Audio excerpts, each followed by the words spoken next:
ito na lang sa video. Yun na nga, na yung kinikwento kanina sa live, na during pandemic yun, nag-ano ako, namili. So, ako mahilig magdala ng eco bag, kahit lalagyan ko ng pitaka, cellphone, susi ng car, susi ng bahay. Ngayon may guard doon. Nakabayad na ako eh. Nakabayad na ako sa cashier.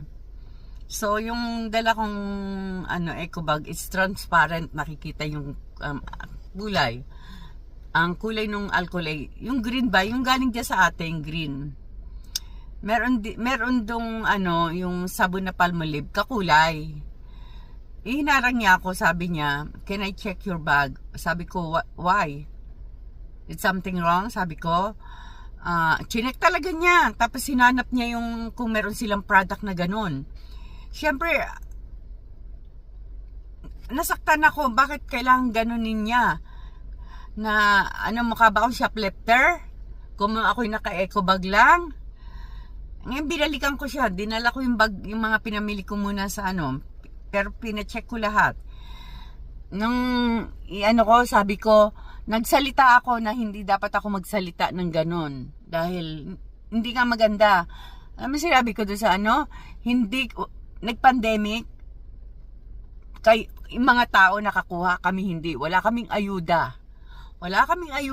Hindi kami nakakuha. Kami ang nagbabayad ng tax. Malaking binabayad ng tax ng asawa ko. Kami ang nagpapakain sa inyo. Ginanong ka talaga yung guard na chamora. Ginanong ko talaga yun.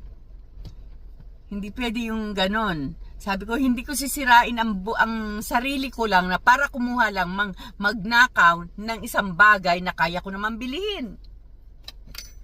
2 beses nangyari sa akin yan. Isa pa, yung sa pahulugan ng pera sa Rostan. May Pilipinang katabi ako, natapos na siya. Pero doon sa counter, naiwan ang sabi niya sa akin, patingin daw yung bag ko. Bakit mo titingnan? Sabi ko, punyeta ka. Regular customer ako dito. Tingnan sa camera, siyempre nagbulat yung mga kakilala ko doon sa padalahan ng pera. Bakit kailangan ganun? Alis yung babae eh. Sabi ko, pag hindi ito malis, sasampalin ko to, sasapukin ko itong babaeng ito eh. Pero mo sabi sa akin, tingnan daw niya yung bag.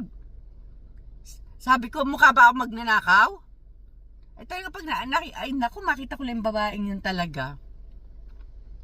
Hindi ako manguumit ng pera. Hindi ko sisirain ang buhay ko sa